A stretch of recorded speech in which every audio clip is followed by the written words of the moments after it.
Namaskar, friends, and welcome to episode number 10 of Kabiriyat. And before we start this episode, as we all are aware of the passing away of one of the legends of the world, I should say, in the field of music. And I'm talking about Bharat Ratna, Lata Mangeshkar ji. So, the impact that she has had on all our lives through her music is something that will remain till eternity, right? So, it is only appropriate that we make a mention of her. And of course, she has also sung many Kabir bhajans, and her contribution to devotional music also is very immense, apart from her contribution to film music.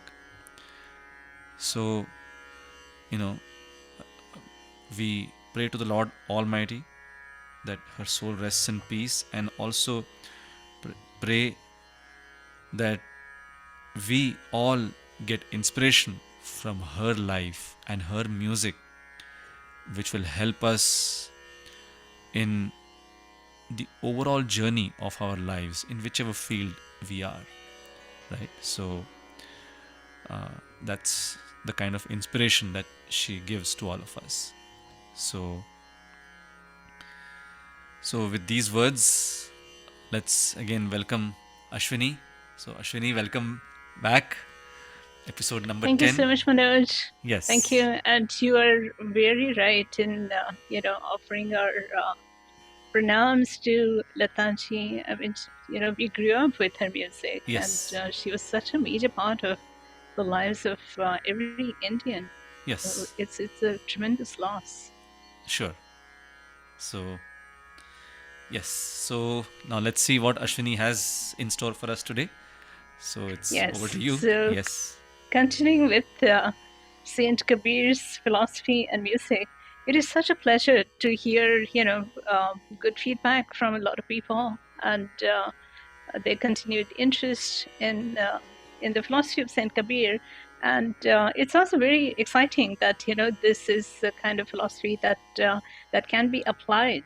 And Right. so for me, someone like me who's interested both in academic philosophy and applied philosophy, Saint Kabir and his work is like, absolutely like a shining star, and can both be enjoyed from the scholarly point of view Right. and can be applied in real life cases when I see clients who have, issues in their lives and they need some kind of resolution Right. to their issues. So I guess today we have chosen a poem which is very, very difficult in some ways and very, very simple in some other Some ways. ways. Okay. So, yeah, so let's see what we can make of it. And again, this is a poem that's been attributed to the guru or Sadguru of Sant Kabir, uh, who was known as Ramananda Swami. Right. And Sant Kabir talks about, how many good things have happened in his life, and how his guru has taken him closer to reaching moksha, or also known as the ultimate reality Right. in sort of in the philosophical terminology. Mhm. So it's a very crucial topic among the bhakti poets and bhakti saints, or I should say bhakti poet saints, Right. which is to sort of talk about the importance of the guru or the spiritual teacher. And this is one field where, without a guru, you can't proceed, you can't make any kind of progress. And we have taken this poem from the book Parmatha Sopan, which is compiled by my spiritual guru, Gurudev and Professor R.T. Ranade. And the description of this poem and the words of this poem both are extremely beautiful, and I hope our viewers will appreciate it too.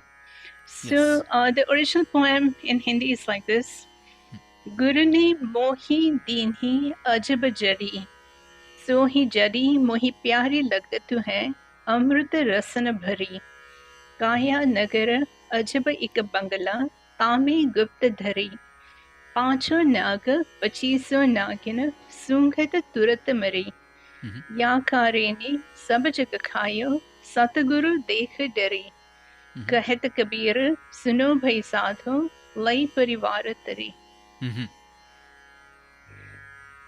Yeah, so these are the words, and the Hindi अनुवाद is like this.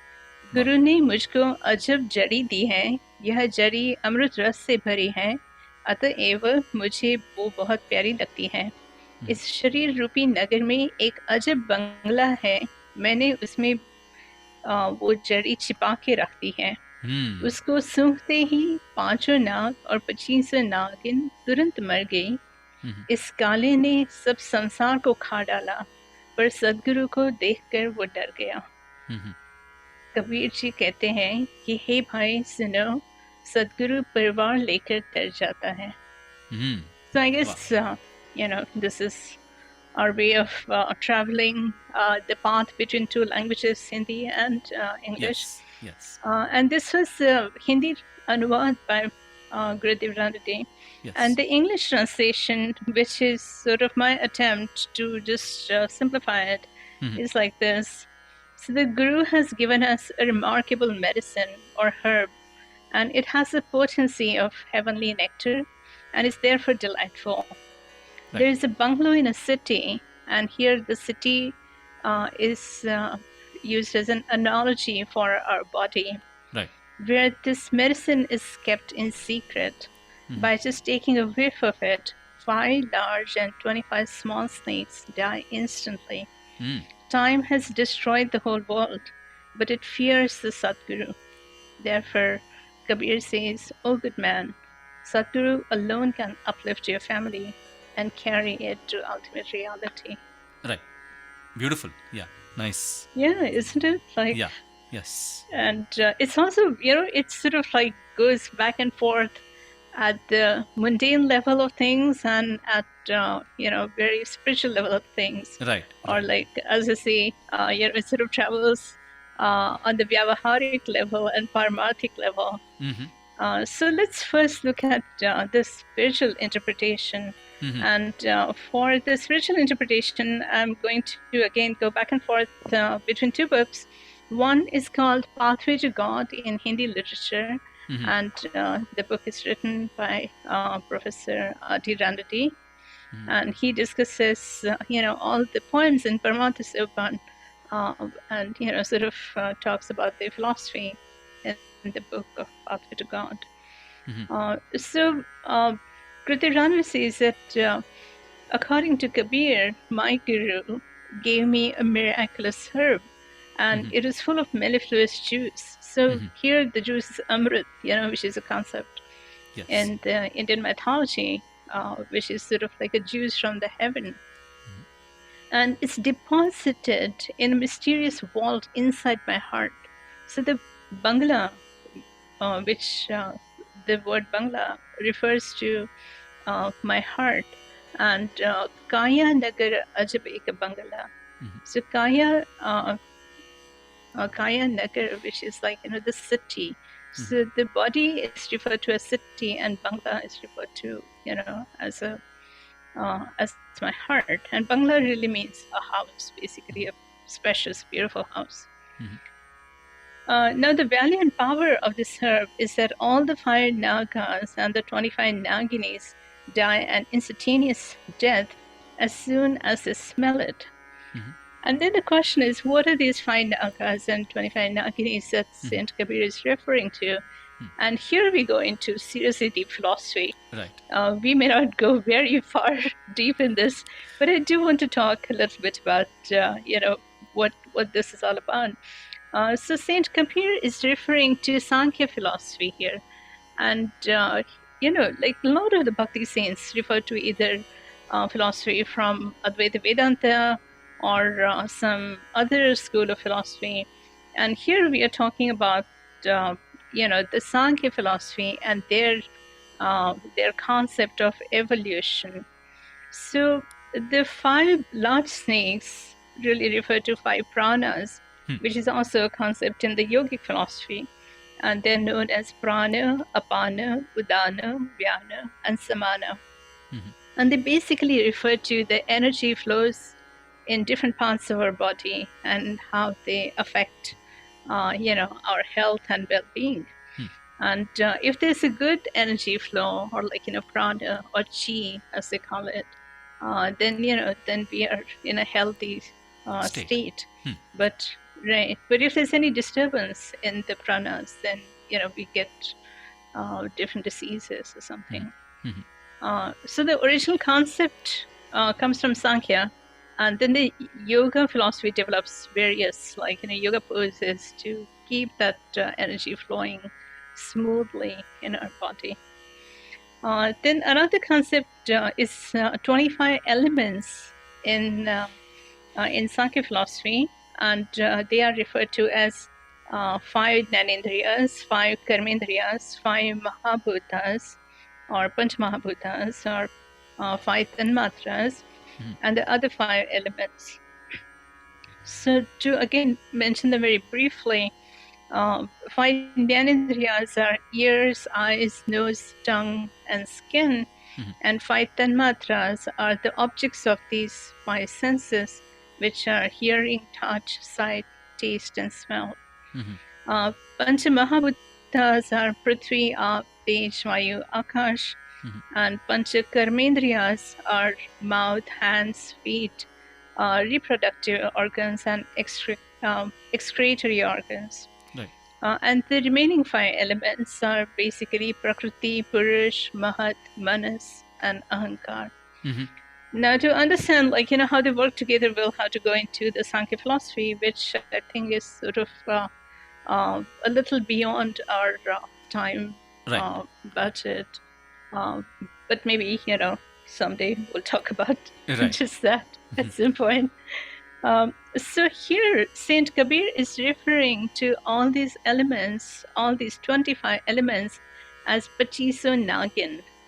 So he's calling them as small snakes, and he's calling the Panchapranas as 5 large snakes, Nagas and Naginis.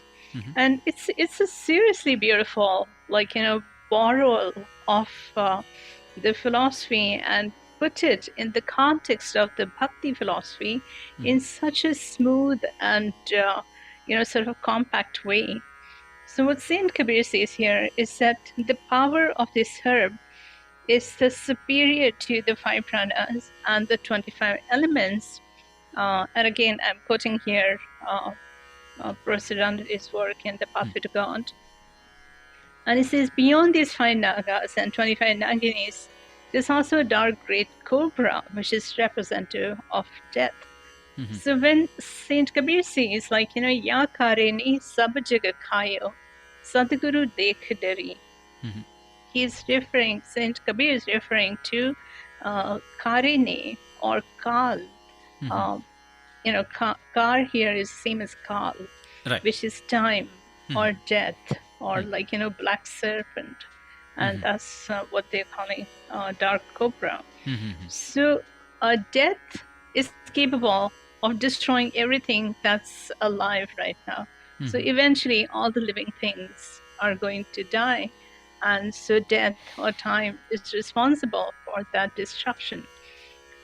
So what happens here is that death cannot destroy a soul that is liberated or that has achieved mukti or moksha. So there's the concept of jivan mukti, or mukti that you receive at the end of one's life or something. So here Saint Kabir is saying that when Sadhguru gives us the mantra and we focus on the mantra and meditation, then it takes us beyond this world into the realm of moksha and the ultimate reality, and liberates us to the point that even death cannot have any impact on us. And then Saint Kabir goes further to say, Kahat Kabir suno bhai sadhu lai parivar tari. So here they're saying that it not only takes you into the spiritual realm of moksha, but it also takes your parivar or people who are associated with you, whether it's your family, friends, or Friends. whatever your parivar is. So your spiritual height also inspires others to be on the moral path, to think positively, and to sort of get closer to moksha. So this idea of parivar mukti is also another very big concept in Indian philosophy. And what is really absolutely brilliant in this poem is how Saint Kabir has merged a lot of these, sort of seriously deep philosophical concepts in one poem. Nice. So, it's just really unbelievable. Right. So Right. now, having talked a little bit about the spiritual interpretation, I think we should just go to our other favorite topic, which is the Yes. modern Modern relevance. relevance, right? Yes. So now the modern relevance, if I talk about it, it'll seem absolutely mundane, simple, and like, oh, don't we know about this? That kind of feeling. But it is true because all good ideas have origin in some philosophy or some text, and we are not always aware of the sources of how we think what we think. Right. But they have been discussed, by scholars somewhere or the other. Right. So when we talk about the modern relevers, I really want to focus on the teachers and mentors who sort of have a very significant influence on our education and on our growth. So without their crucial guidance, it's really not easy to do well in life. So for example, let's say you're in a particular profession, no matter what profession it is. If we have the blessings of our teachers, then we do well. Right. You can become a good artist, a good craftsman, a good plumber, a good scholar. I mean, it doesn't matter what field it is, but if you have a good mentor or a teacher, then it takes you sort of at a higher level than what you could do on your own. So in corporate jobs, for example, there are mentors, and they guide people who are starting anew, and they sort of give them ideas about what career path they could have for themselves.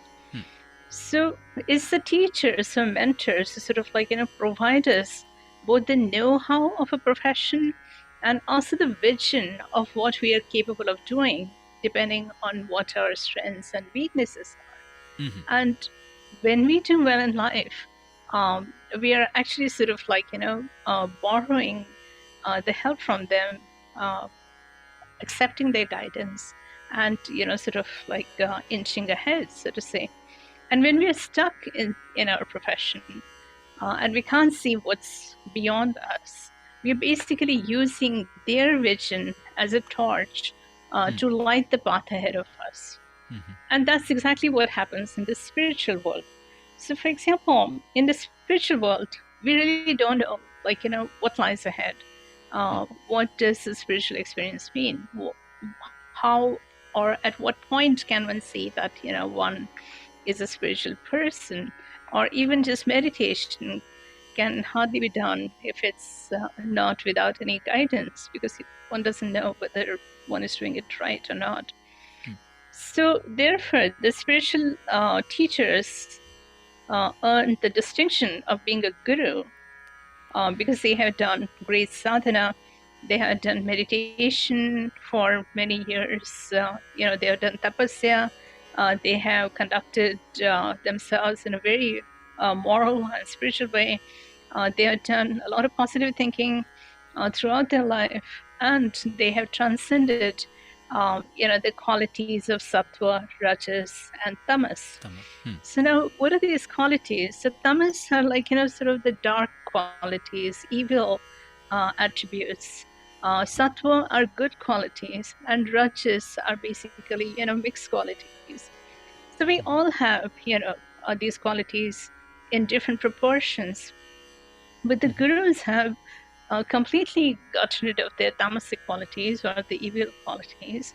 They have also gotten rid of their mixed qualities, and they are focused on sattva or goodness. But what happens in the bhakti tradition is that the bhakti allows you to even rise beyond your sattva qualities and sort of like, understand the concept of samadhi or being one with the Brahman. And to rise to that level, it becomes very important to be a selfless meditator and at the same time, be engaged with the world. And I don't know if these words speak to people or not, because sometimes it sounds like cliches.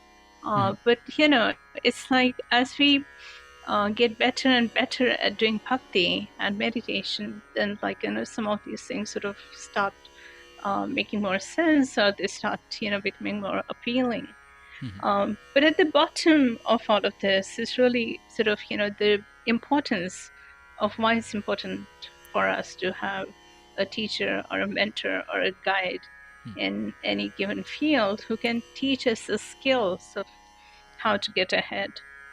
So the gurus, for example, have themselves experienced Sat, Chit, and Ananda, which is like truth, consciousness, and bliss. And then they, sort of make sure that their disciples get that experience as well. Right. So, in short, the teachers, mentors, and Sadgurus play a very crucial role in our lives, and they uplift us into a realm beyond the ordinary and everyday. So that I think is the modern relevance of this poem.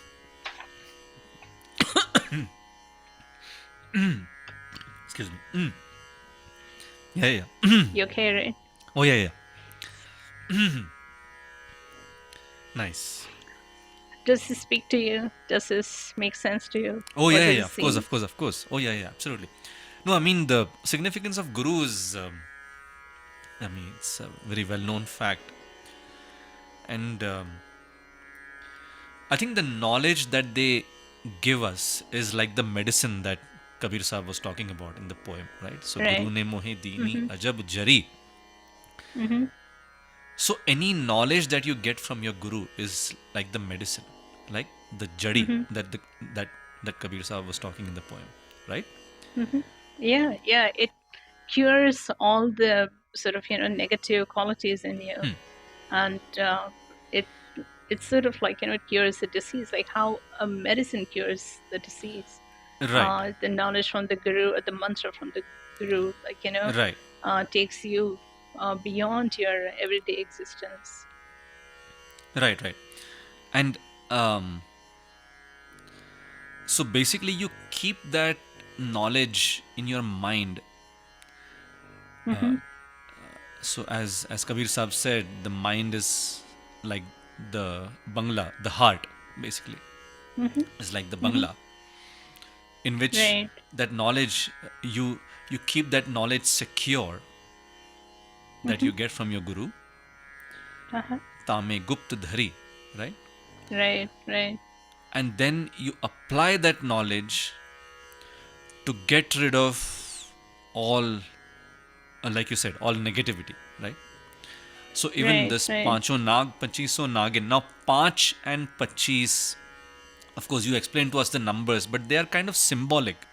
Basically, what Mm-hmm. all those things mean is any sort Mm-hmm. of negativity that we have within us, Mm-hmm. they get destroyed as soon as we apply the knowledge that we get from our guru, Right. right? Yeah. So, and then the ultimate uh, calamity which can befall on us, Mm-hmm. when that something like that were to happen, it is the teaching of our guru that basically Mm-hmm. takes us across, takes us through that calamity, Yeah. Yeah. right? Yeah. So, That's true. I mean, you mentioned a couple of things which were really, sort of just beautiful. One is like, Tami Guptadhari. So the Guptata or secrecy also plays a very large part, in the process of meditation. right, Like you wouldn't find anybody who is a who is sort of like a very substantial spiritual person bragging about what they do or what they have Absolutely. seen, what they have Right. achieved. That Right. just never happens. And as a result, so many times these people kind of stay in the background, like they're doing all the good things, but we don't always find out, like, what Right. their spiritual level is. So True. that Guptata is very, very important Important. for Saint Kabir as well. And Hmm. so, in a way, he's sort of paying tribute to his guru by saying, "I have kept it in a A very secret. secret place in my heart." Yeah. Hmm. And again, as you said, like, it's all about like just getting rid of the negativity in us, and it's a very simple message, Right. if you look Right. at it from that point of view. Oh yeah, yeah, yeah, absolutely. So Panch and Pachis are just numbers. I mean, they like as Ashwini explained to all of us, the numbers, the Sankhya philosophy that she was talking about. So that's part of just that. But if you would just relate to our daily lives, basically it just means any sort of negativity that you have within you, they are like snakes. They can actually poison your mind. Hmm. So you don't want that to happen, and then you use that knowledge that you acquired from your guru to Hmm. get rid of them.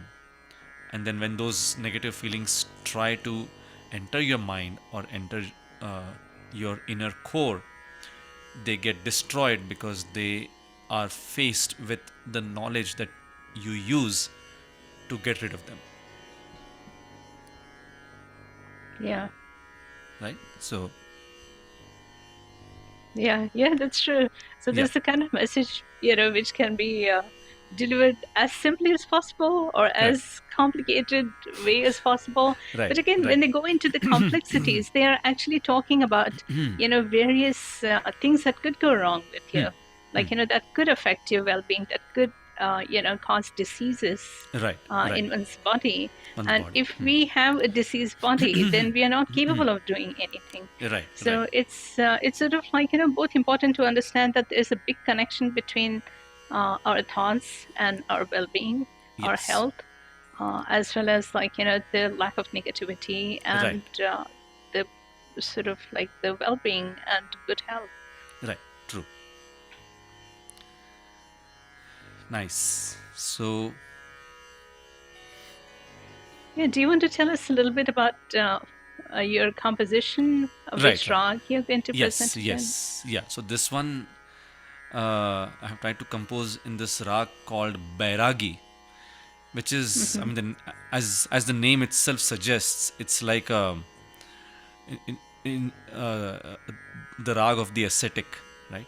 Bairagi. Mm-hmm. Mm-hmm. So this is typically a rag in which we have all the mantras tuned, Mm-hmm. all the Vedic mantras, and so That's beautiful. try to do this in this rag set to bhajni tal 8 beat cycle, and Uh-huh. with your permission, Shmini, and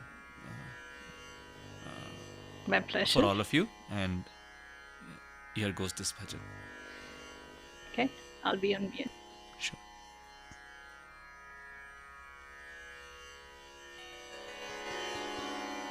Tableau level. Tableau on/off. Speech off.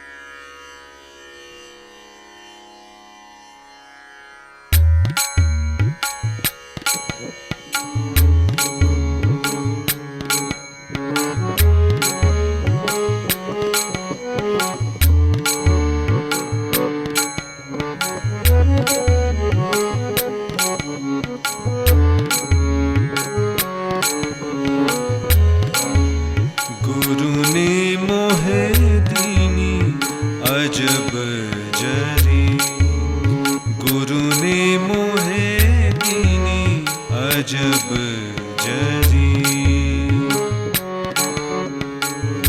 सोही जरी मोही प्यारी लगत है सोही जरी मोही प्यारी लगत है अमृत रसन भरी अमृत रसन भरी गुरु ने मोहे दीनी अजब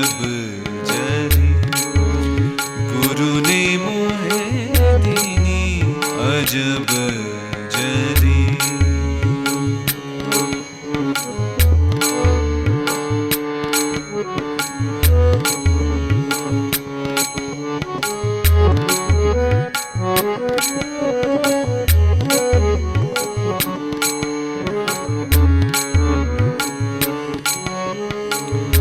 काया नगर अजब एक बंगला, तामे गुप्त धरी।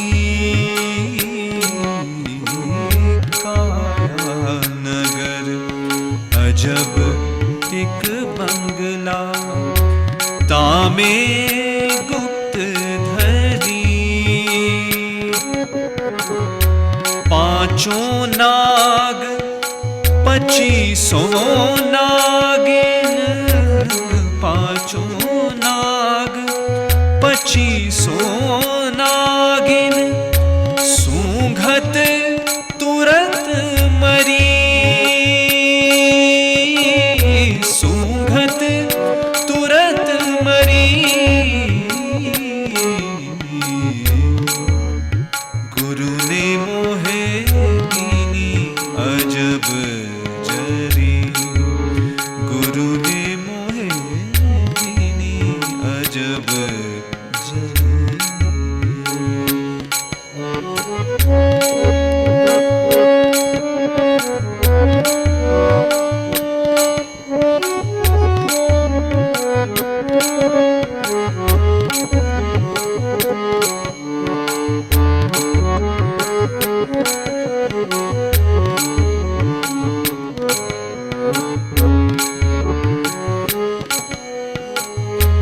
याकारे ने सब जग खायो, सतगुरु देख डरी। याकारे ने सब जग खायो, सतगुरु देख डरी।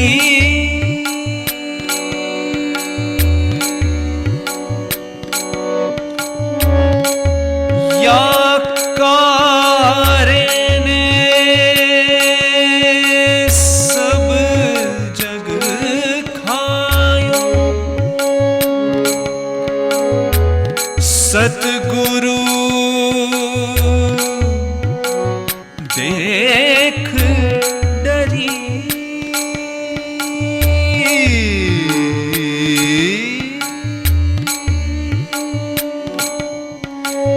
सतगुरु देख डरी। सतगुरु देख डरी।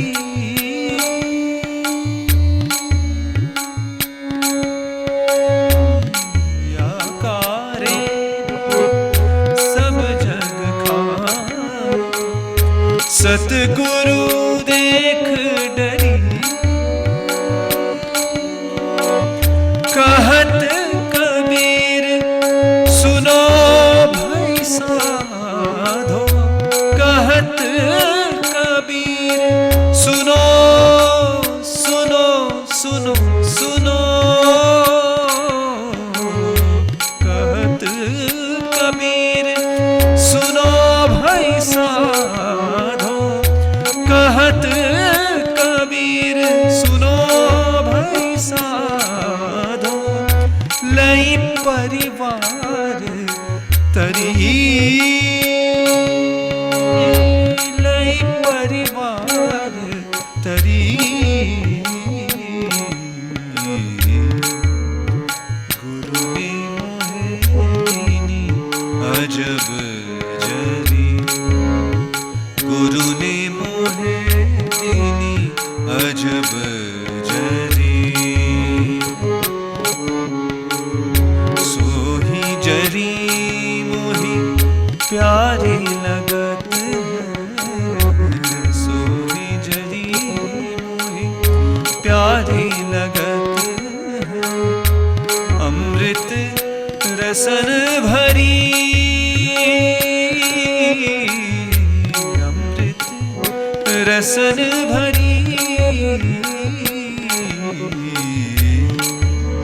गुरु ने मोहे दीनी अजब जरी गुरु ने मोहे दीनी अजब जरी गुरु ने मोहे दीनी अजब जरी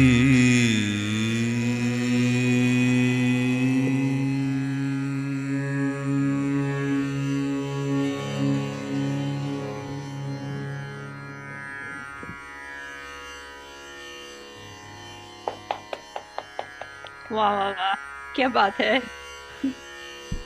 It's just a beautiful rendition, very soulful, and it was so soothing. Yeah, cute. I love your compositions. Thank you.